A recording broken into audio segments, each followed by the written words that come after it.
Nah ini dia, perkenalkan tunggu.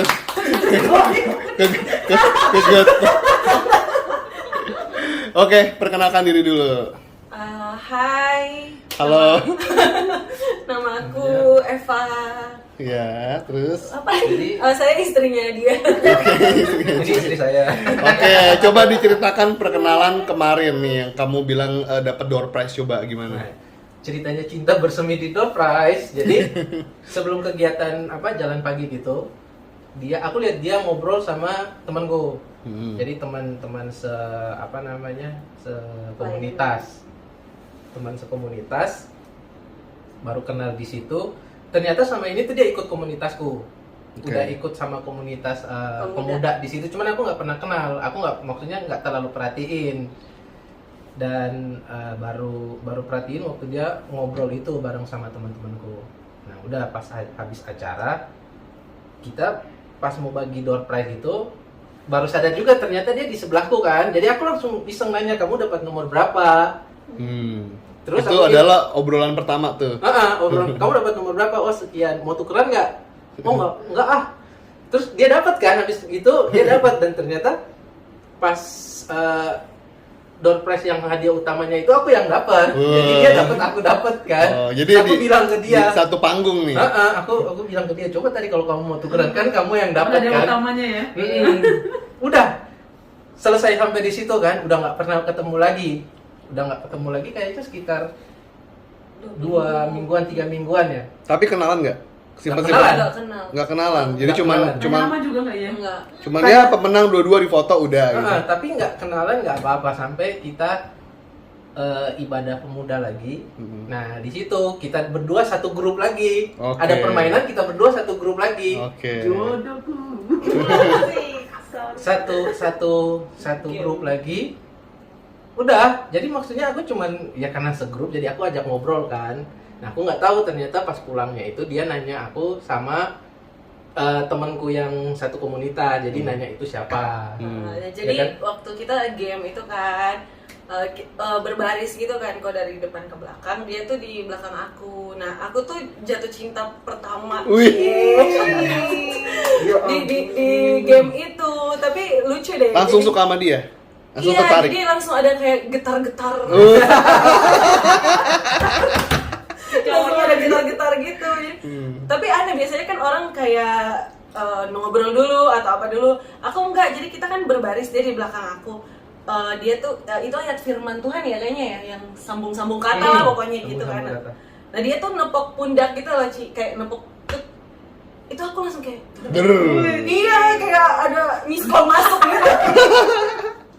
Iya langsung kayak kok gue jadi kayak suka gitu pas dilihatin langsung. Kalau di drama Korea ada kayak bintang-bintang gitu kayak dia.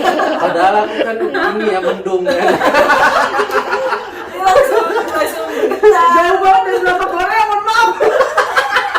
Terus.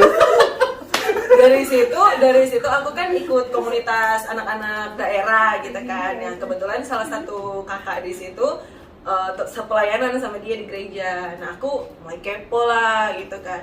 Kak, itu namanya siapa? Oh namanya J, kuliah angkatan berapa? 2007, dia bilang. Pokoknya dikasih tahu info tipis-tipis gitu. Nah dari situ udah kayak, aku pengen ketemu kakak ini lagi nih di kampus apa di mana. Besoknya ketemu lagi ya. Besoknya ketemu lagi setelah yang adegan ditepok terus bergetar itu. Itu kita ada ketemu intens ya, lumayan intens ya. Ada seminggu ketemu, Aku ngajak itu loh. Oh, ya, buat ibadah ibadah pagi. gerbang Biasanya pagi. kan kita ada ibadah gitu Iya, kan iya, pagi iya. setiap jam 4, setiap hari jam 4 gitu di gereja. Jadi memang gara-gara komunitas, terus deh gitu akhirnya karena getaran-getaran dan akhirnya kenalan nih, tukeran nomor Iya. handphone gitu ya. kenalan tuh gara-gara mau ibadah juga ya. Aku yang tanya, Kak boleh minta nomor teleponnya nggak? Ya Jadi buat aku telepon dia buat dijemput, buat ibadah. Iya. Udah gitu, yang lebih lucunya dia ini temannya mantanku. Waduh. Jadi sama mantannya dia satu komunitas juga. Jadi yang pertama kali dia masuk komunitas itu dia kemana-mananya sama mantanku. Emang udah jadi mantan, jadi bukan karena dia terus aku sama mantanku putus enggak. Jadi emang aku udah putus lama dulu sama dia. Sebulan apa 2 bulan baru ketemu sama dia. Oke. Tuh. Oke, perjalanan kisah nih dari pacaran ya itu kan manis-manisnya lah ya sampai akhirnya bisa menikah nih. Kondisi lagi serius-seriusnya mau menikah tuh bagaimana? Tadi dengar-dengar ada kesulitan dan kendala ya tentang masalah komitmen, masalah apa? Boleh diceritakan mungkin? Sebenarnya banyak sih ya karena aku juga kan masa mencari jati diri ya karena waktu kita pacaran itu aku masih 17 tahun dia masih 24 ya. Iya 24 ya 23 24 masih segitu. Jadi memang masih masa-masanya pengenalan dulu nih. Udah mau mengenal dia tapi diri sendiri kan belum kenal. Jadi memang banyak banget sih pergumulannya dari awal yang putus nyambung karena jealous, ada yang karena ya hal-hal kecil kayak gitu sampai komitmen tuh mulai tahun berapa ya? 2018 kayaknya pas kelar dari Salatiga kan. Karena aku terakhir kali di Salatiga itu kan ibadah terakhir, jadi kita ngobrol habis ibadah itu ngobrol sama gembalanya. Jadi kan udah deket, jadi panggilnya kan Om Tante. Jadi Om Tante tuh nanya, Bapak Ibu gembalanya nanya, jadi kalian berdua setelah ini mau kemana gitu kan? Terus dia bilang paling dia ke Jakarta, dan aku memang karena harus balik ke Ambon dulu, jadi aku bilang aku ke Ambon.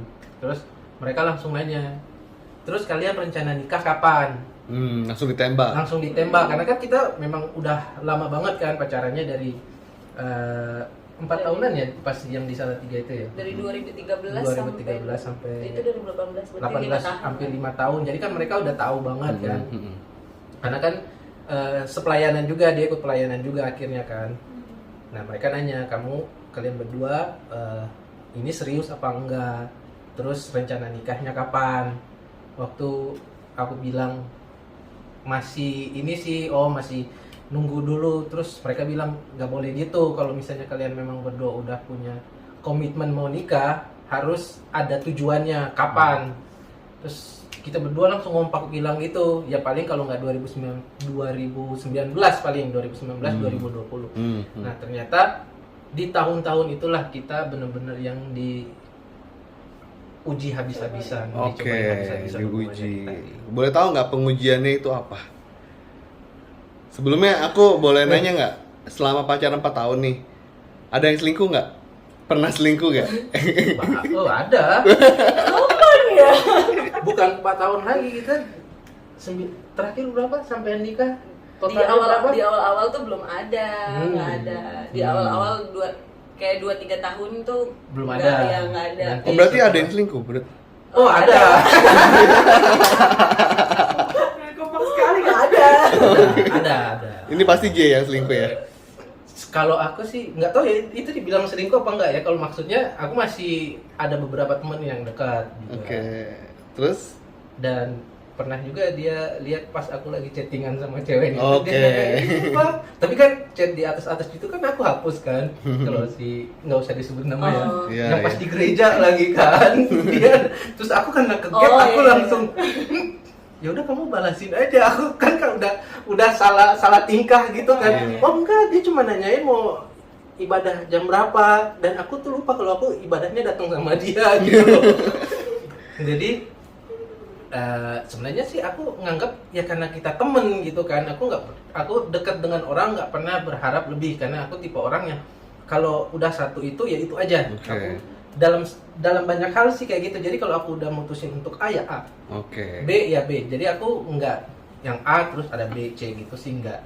Jadi aku pacaran sama dia memang ada beberapa teman juga yang dekat. Cuman aku pribadi nganggapnya karena kita dekat, kita teman jadi dekat.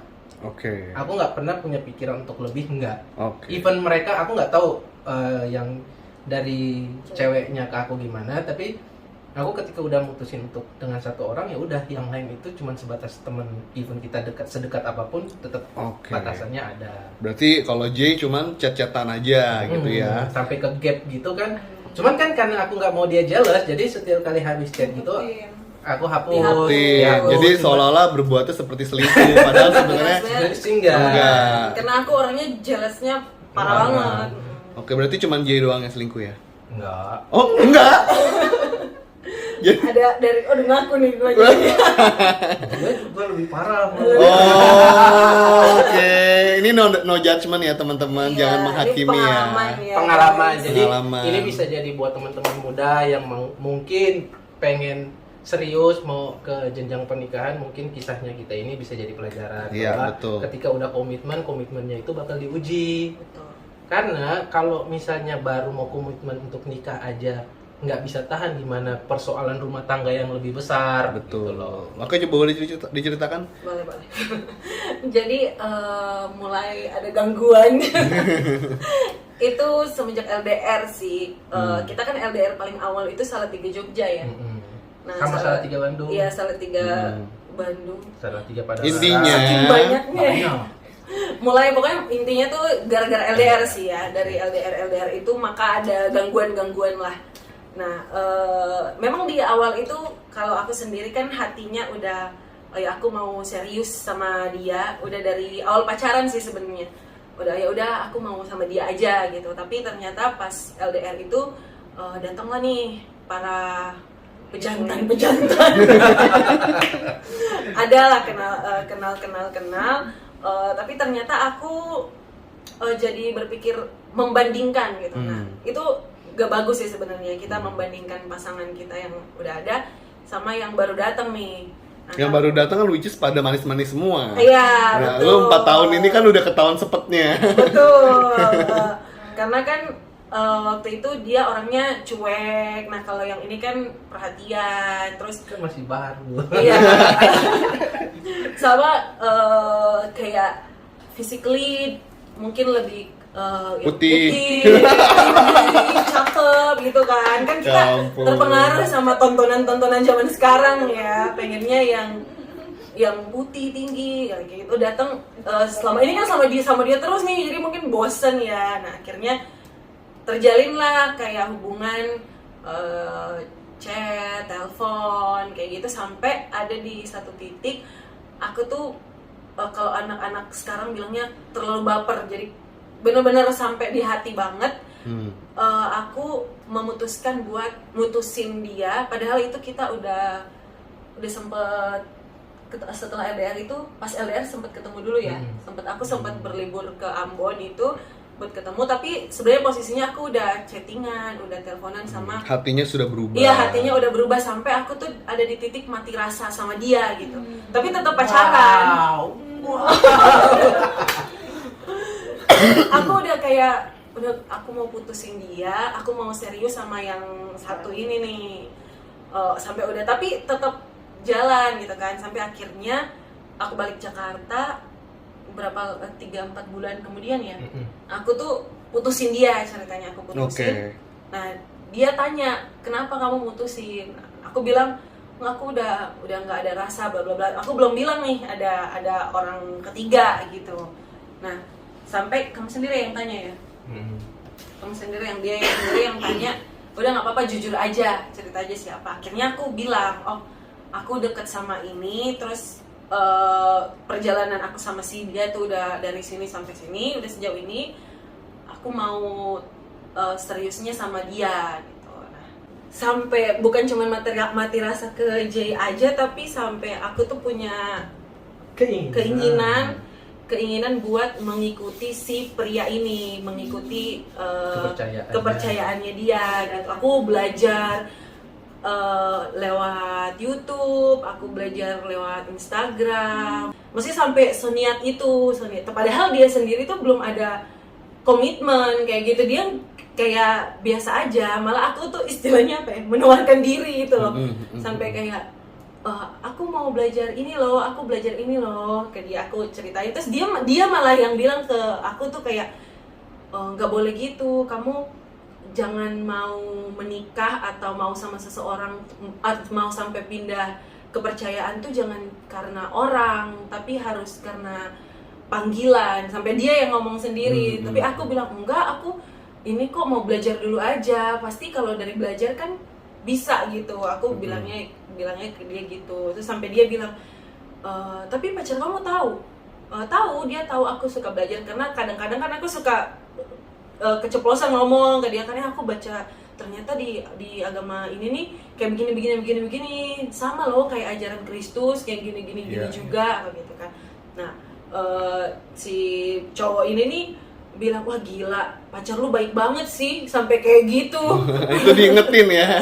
Iya, Diingetin sampai- sama orang lain bahwa pacar kamu tuh baik. Iya, aku saking Buta. bebalnya, saking Buta. butanya tuh bener-bener, padahal dia sendiri udah ngomong, aku masih kayak, enggak, tapi dia kan masih kurangnya gini, ada kurangnya ini itu. Orang lihatnya dari bolongnya aja, nggak lihat Iya, nggak lihat donatnya.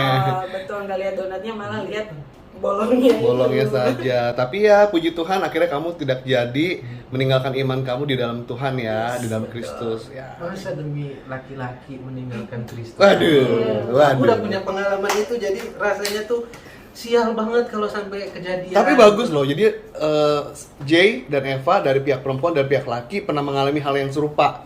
Nah kan jadi kan bener-bener imannya dikuatin banget nih. Bahwa kita tuh bener-bener jangan pernah meninggalkan Tuhan gitu kan. Betul. Demi cowok, demi cewek, demi manusia. Betul banget. Gitu. Karena rugi banget sih meninggalkan sumber kasih karunia hanya demi kasih yang cuman sesaat dan kita nggak tahu itu Dan itu sampai sebenarnya kapan. nafsu kita juga sendiri. Betul. Nafsu Iya, sendiri ya. nafsu sendiri. Jadi Mengikuti hawa nafsu. Iya, keegoisan sendiri kan. Iya. Menilai diri mampu, nah ternyata enggak kayak gitu. Iya. Aku nggak tahu kalau bukan Jay kan mungkin sekarang bukan kayak gini jalan ceritanya ya. Iya, kalian nggak ada di dalam frame ini. Iya, betul. Terus, kamu waktu itu gimana? Perasaan Anda waktu itu gimana? Ya, jadi begitulah. kalau ada host bintang tamunya udah mandiri. Ya begitulah. Ya biasalah kalau misalnya orang udah sayang kemudian dihianati kan sakit hati banget kan. Aku pernah sampai berpikiran ya udahlah, oke gitu kan. Kalau misalnya memang dia mau putusin ya udah nggak apa-apa.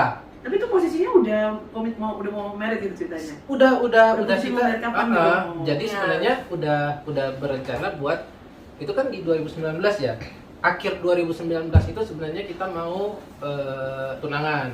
Udah rencana mau tunangan gitu loh. Aku udah mau ke tempat orang tuanya dia karena kan dia bilang ya udah kalau misalnya memang kamu serius datengin orang tuaku. Sedangkan aku kan baru mulai kerja, jadi kan aku harus ngumpulin duit dulu dong. Iya. Gak mungkin datang Oh, ke iya. tempat orang tuanya dia ditanya bapaknya kerjaanmu apa? Pengangguran pak. Iya, betul. Dihantam. Jadi baru kerja. Jadi aku pikir ya paling akhir tahun. Cuman di pertengahan tahun itu kan udah bubaran. Cuman aku di posisi yang gimana ya, udah sebenarnya dia udah putusin. Cuman aku ngerasa coba deh aku temuin dia dulu untuk kalau misalnya ketemu langsung dan dia masih tetap bertahan dengan hal yang sama ya udah. At least aku udah pernah perjuangin dulu kan, makanya aku ke Jakarta dan datang ke Jakarta ya puji Tuhannya yang tadi Tuhan kasih kerjaan segala macam. Jadi aku pun even nggak sama dia pun aku bisa settle di sini. Aku udah Oke. punya semua aja. Jadi tinggal mencari yang baru aja. Tapi akhirnya tetap sama-sama. Cuman ya tetap sama yang ini. Oh, karena akhirnya ada pembicaraan ya, ada pembicaraan, terjadi rekonsiliasi, Mm. jadi perbaikan, terus akhirnya jadi memutuskan untuk kembali bersama-sama lagi gitu ya. Iya. Cuman Oke. dalam proses kembali itu kan ya maksudnya aku dengan sakit hatiku, dia dengan perasaannya ke orang lain. Jadi even kita udah sama-sama, aku tuh ini aku baru cerita buat dia doang nih. Mau cerita ke dia juga dan ini pertama kali cerita. Sebenarnya waktu kita mau nikah itu, aku tuh dalam hati gini, aku bakal balas kamu itu pas di nikahan nanti. Jadi aku ya udahlah, aku mau habis berapa banyak pun, tapi ketika nanti pas nikah aku tinggalin dia. Oh, Betul. ada kepikiran begitu. Ada, udah. Oke. Emang itu rencana aku sih sebenarnya Oke. untuk. Jadi aku harus apa namanya? Dia harus merasakan sakit Sakit hatinya aku hatinya. gitu loh. Jadi ya udah di sini di dalam 1 tahun sebelum kita tunangan itu kan ya istilahnya memperbaiki segala sesuatunya kan. Dia juga masih, aku bilang kalau misalnya kamu memang serius mau balikan, ya beresin dulu masalahmu dengan si orang ketiganya kan. Jadi ya udah kamu beresin dulu, nggak usah cari-cari aku. Cuman kan masih karena kita juga kosannya dekat, jadi masih sering ketemu. Semakin aku minta untuk Tuhan jauhkan, dia semakin dekat gitu loh, dia semakin dekat. Nah mungkin kalau orang dengar ceritanya kita, orang mungkin berpikir ya itu kan kalian doang yang cari-cari kesempatan untuk ketemu. Cuman kita yang ngalamin atau kita yang jalanin itu bukan kita yang pengen ketemu, tapi selalu bakal dipertemuin terus. Mau kita usaha kayak gimana untuk menjauh itu nggak bisa gitu loh. Terus ya udah aku tuh kayak masih dengan egoku, ya udah nikah nanti aku balesnya pas di pernikahan nanti.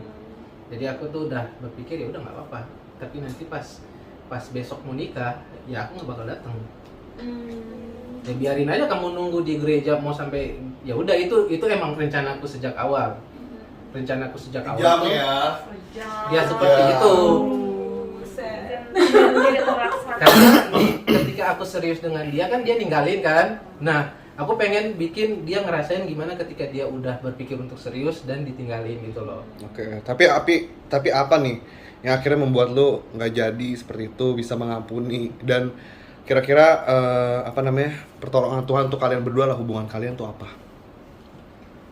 Ada sampai di satu titik aku merasa semakin aku membenci dia itu semakin aku jadi nggak fokus sama hidupku sendiri gitu loh. Aku menyanyiakan banyak waktu hanya untuk memupuk kebencian, memupuk dendam segala macam kan. Tapi Tuhan kan bilang bahwa kita harus saling ngampuni. Kalau misalnya nggak mengampuni, ya gimana berkat Tuhan mau turun? Apalagi sama calon pasangan sendiri. Apalagi sama calon pasangan sendiri udah merancangkan skenario yang begitu jahatnya kan. Iya. Lalu mulailah berubah di situ. Dalam perubahan itu juga aku merasa bahwa pertolongan Tuhan ketika aku mulai belajar untuk ngampunin itu, aku jadi bisa menerima dia, aku bisa menerima segala yang udah terjadi. Kalau misalnya nggak ngampunin nggak bakal bisa. Oke. Karena pengampunan itu membuat, kalau buat aku pribadi, ketika kita belajar mengampuni, maka kita juga kan harus belajar untuk menerima yang semua yang terjadi. Karena mengampuni bukan berarti kita tiba-tiba nggak merasa tersakiti, enggak. Kita mengampuni, rasa sakitnya sih tetap ada. Cuman kita udah bisa belajar untuk terima rasanya. Oke. Itu sih menurut aku. Jadi even orang berbuat jahat sama kita merasa tersakiti, tapi ketika kita mengampuni, kita belajar untuk menerima. Iya.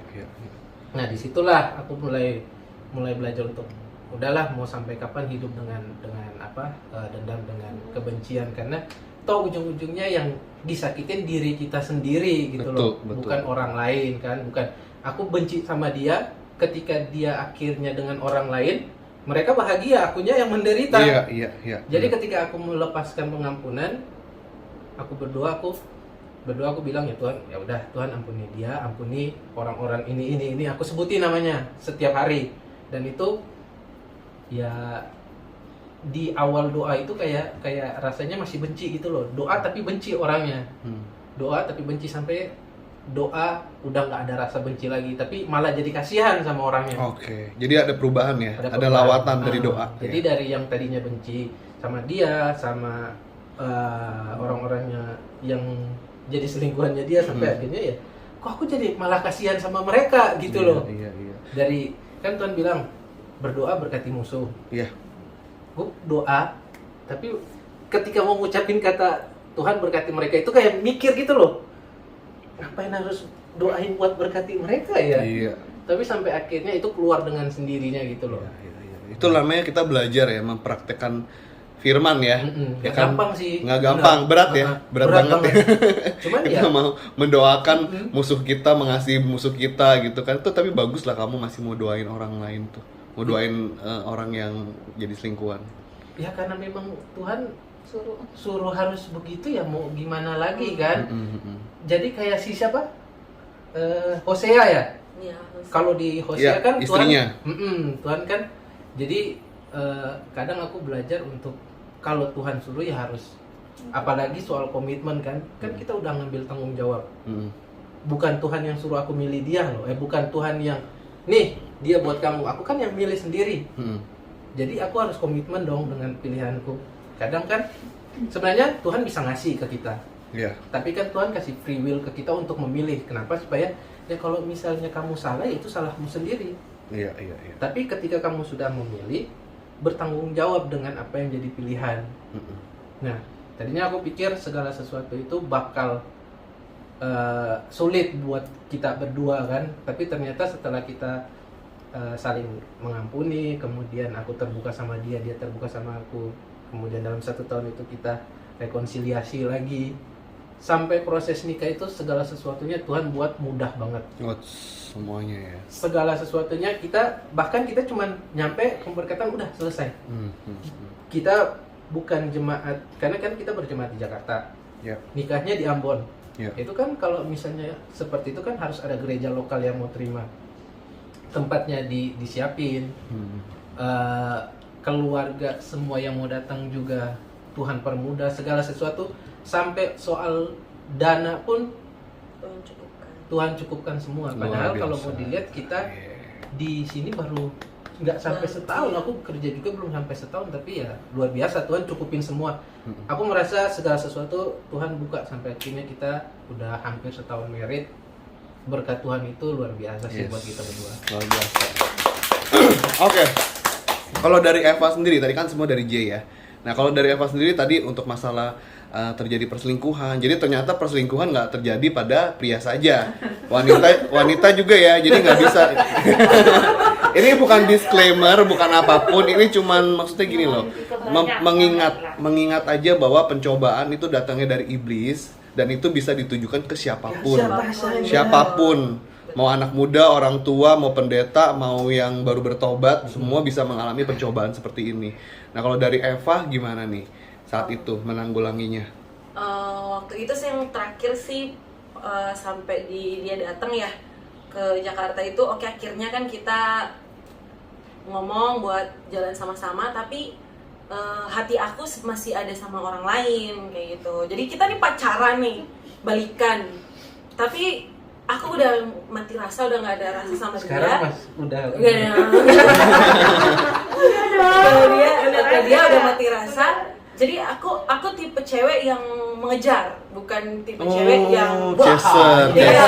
Aku bukan tipe cewek yang nunggu, enggak, aku tipenya mengejar bola gitu. Aku selalu deketin terus si yang sana itu, aku deketin terus. Aku pokoknya gak mau putus kontak lah, meskipun dia sebenarnya udah lumayan cuek ya, udah kadang 2-3 hari baru dibalas chatnya atau apa gimana.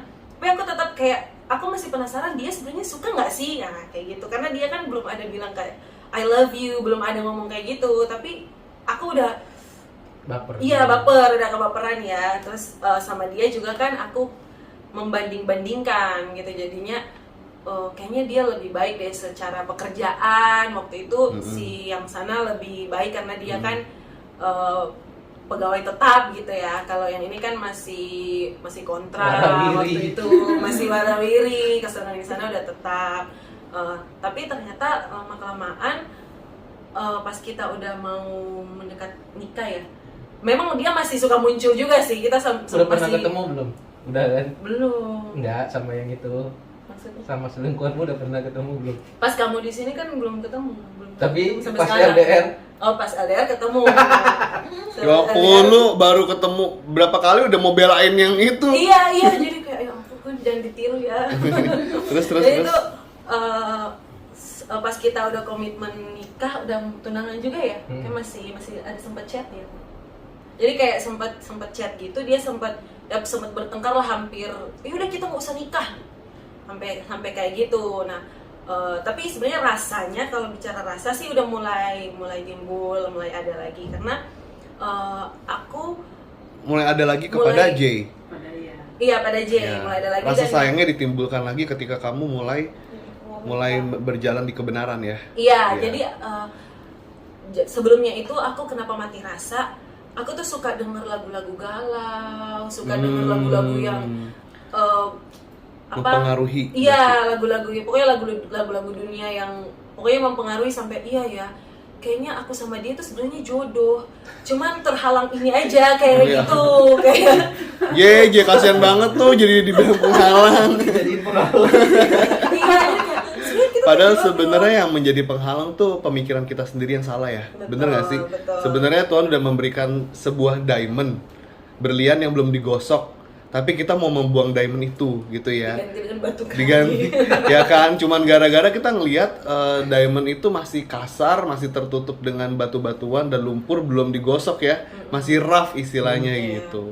Nah itu aku mulai sadar tuh pas beberapa kali suka lewat ya di media sosial atau di media sosial itu khotbah-khotbah tentang pasangan gitu, tentang pasangan. Aku baru kayak mungkin Roh Kudus bekerja juga, berpikirnya oh iya ya sebenarnya Jay ini baik loh orangnya, dia mau terima aku apa adanya, kondisi keluarga aku yang kayak gitu dia mau terima, padahal dia kalau dibandingkan dengan keluarga dia mungkin keluarga aku lebih buruk dibilangnya, tapi dia masih mau terima. Terus akunya yang kayak gini dia juga terima, dia bela-belain ke Jakarta, bela-belain datang buat, kan aku sebenarnya agak menyerah dengan LDR itu kan.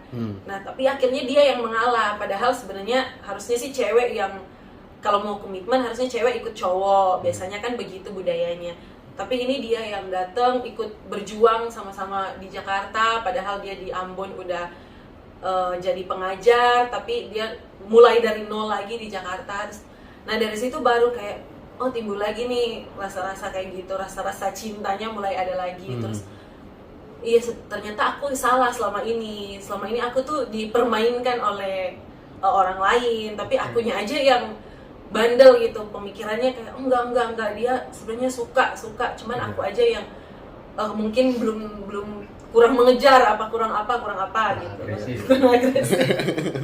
Nah dari situ terus baru sampai akhirnya kita nikah. Pas hari pertama jadi suami istri tuh aku sampai nangis. Oh ya. Kayak, aku sampai nangis abis acara kan berdua di kamar nih, selesai kita berdoa, terus aku sampai nangis kayak ya ampun, ternyata ini loh Tuhan udah sediain di depan mata aku yang baik, tapi aku malah lihat kiri dan kanan yang ternyata sebenarnya mereka cuma main-main. Yang serius tuh yang di depan mata aku, tapi aku mengabaikan gitu tuh sampai berderai air mata, terus minta maaf juga, say sorry ke dia, sorry aku ternyata selama ini salah gitu, tapi puji Tuhan kamu masih dikuatkan sama Tuhan, masih diberikan kesetiaan sampai akhirnya kita bisa menikah. Luar biasa. Jadi perjuangannya Jay ya mengejar cintanya, lalu juga, tapi ini unik loh, karena nggak semua pasangan tuh kayak begini, maksudnya gini loh, menjelang pernikahan gitu loh, menjelang pernikahan terjadi seperti ini dan akhirnya Jay bisa mampu mengampuni, menerima kembali dan akhirnya terjadi pernikahan ini gitu. Terus untuk kedepannya bagaimana komitmennya dalam pernikahan? Ya pastinya kita tetap mau sama-sama di dalam Tuhan, mau menjalankan apa yang Tuhan bilang kan, kalau udah jadi satu jangan sampai diceraikan manusia. Nah kita juga kayak aku pribadi udah menghindari orang-orang yang toksik yang kayak gitu. Aku udah menghindari, udah nggak pernah mau mencobai diri sendiri lagi, karena aku tahu aku lemah di cowok-cowok ganteng. Emang itu kurang ganteng ya? Emang. Gak usah dijawab, Jadi emang. Aku coba, kalau dulu kan aku kayak aku chat gitu kan, kayak aku balas story-nya gitu kan. Kalau sekarang aku udah nggak mau, karena udah umur segini juga, udah dalam komitmen berumah tangga di hadapan Tuhan juga, udah mau jalanin sesuai firman, terus semakin bertumbuh bareng, ya saling melengkapi lah. Kalau buat aku pribadi sih, ya balik lagi, kalau emang udah komitmen, ya harus bertanggung jawab kan, karena setelah menikah pasti masalahnya bakal lebih berat daripada sebelum menikah. Karena kalau kita masih pacaran, ada masalah, udah nggak kuat, ya udah bebas pisah. Tapi kalau udah menikah kan ada komitmen bahwa yang udah dipersatukan Tuhan nggak boleh diceraikan manusia. Terus kalau misalnya kita pun memutuskan untuk, kalau misalnya orang cerai, kan yang kita bilang kalau misalnya dia cerai terus dia nikah sama laki-lakinya nikah dengan perempuan lain atau perempuan nikah dengan laki-laki lain, itu kan tetap di hadapan Tuhan itu berzinah. Jadi tetap hidup dalam perzinahan. Jadi tantangannya bakal lebih berat dibandingkan kita masih pacaran. Ya. Nikah nggak boleh pisah, tantangannya mungkin bakal lebih berat. Ya mau nggak mau harus tetap bertahan sih, dan ngandelin Tuhan sih itu yang lebih penting. Iya, betul sekali, betul. Karena ya itu, tanpa Tuhan ya kita nggak bakal kuat dengan kekuatan diri kita sendiri mau sampai kapan sih. Ya. Karena pasti semua kita pernah mencoba dengan kekuatan sendiri, tapi kekuatan kita kan ada batasannya. Makanya kalau kita bersandar dengan sumber pemberi kekuatan itu, maka kekuatan kita itu nggak bakal habis, ada habisnya, karena Tuhan yang jadi sumbernya kita. Amin. Oke teman-teman, thank you banget yang sudah nonton sampai ke menit-menit sekarang ini. Terima kasih banget, dan semoga video ini bisa menjadi inspirasi buat pasangan muda dan kehidupan J dan Eva buat semakin diberkati Tuhan juga. Dan semua teman-teman di sini juga diberkati Tuhan. Jangan lupa di like, di subscribe, di komen, dan di share. Thank you banget udah nonton video ini. See you in my next video. Bye-bye.